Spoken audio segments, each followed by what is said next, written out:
Nombre, chapitre 13. L'Éternel parla à Moïse et dit, Envoie des hommes pour explorer le pays de Canaan, que je donne aux enfants d'Israël. Tu enverras un homme de chacune des tribus de leur père, tous seront des principaux d'entre eux. Moïse les envoya du désert de Paran, d'après l'ordre de l'Éternel. Tous ces hommes étaient chefs des enfants d'Israël. Voici leurs noms. Pour la tribu de Ruben, Shammua, fils de Zakur. Pour la tribu de Siméon, Shaphat, fils de Hori. Pour la tribu de Juda, Caleb, fils de Jéphuné. Pour la tribu d'Issachar, Jigual, fils de Joseph. Pour la tribu d'Éphraïm, Hosée, fils de Nun. Pour la tribu de Benjamin, Palti, fils de Raphu. Pour la tribu de Zabulon, Gadiel, fils de Sodi. Pour la tribu de Joseph, la tribu de Manassé, Gadi, fils de Suzi. Pour la tribu de Dan, Ammiel, fils de Guémali.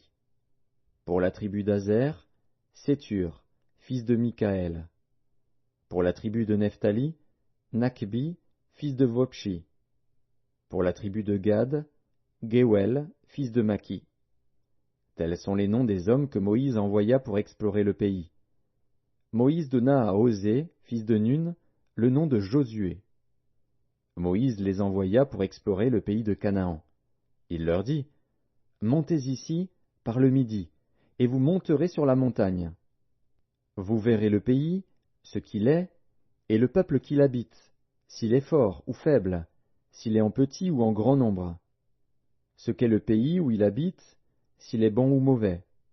Ce que sont les villes où il habite, si elles sont ouvertes ou fortifiées. Ce qu'est le terrain, s'il est gras ou maigre, s'il y a des arbres ou s'il n'y en a point. Ayez bon courage, et prenez des fruits du pays. C'était le temps des premiers raisins. Ils montèrent, et ils explorèrent le pays, depuis le désert de Tsin jusqu'à Rehob, sur le chemin de Hamath. Ils montèrent, par le midi, et ils allèrent jusqu'à Hébron, où étaient Ahiman, Shéshaï et Talmaï, enfants d'Anak. Hébron avait été bâti 7 ans avant Tsoan en Égypte. Ils arrivèrent jusqu'à la vallée d'Ekshol, où ils coupèrent une branche de vigne avec une grappe de raisin, qu'ils portèrent à 2 au moyen d'une perche. Ils prirent aussi des grenades et des figues. On donna à ce lieu le nom de vallée d'Ekshol, à cause de la grappe que les enfants d'Israël y coupèrent. Ils furent de retour de l'exploration du pays au bout de 40 jours. À leur arrivée, ils se rendirent auprès de Moïse et d'Aaron et de toute l'assemblée des enfants d'Israël, à Kadès dans le désert de Paran. Ils leur firent un rapport, ainsi qu'à toute l'assemblée, et ils leur montrèrent les fruits du pays. Voici ce qu'ils racontèrent à Moïse. Nous sommes allés dans le pays où tu nous as envoyés. À la vérité, c'est un pays où coule le lait et le miel, et en voici les fruits. Mais le peuple qui habite ce pays est puissant. Les villes sont fortifiées, très grandes. Nous y avons vu des enfants d'Anak. Les Amalécites habitent la contrée du Midi. Les Hétiens, les Jébusiens et les Amoréens habitent la montagne. Et les Cananéens habitent près de la mer et le long du Jourdain. Caleb fit taire le peuple, qui murmurait contre Moïse.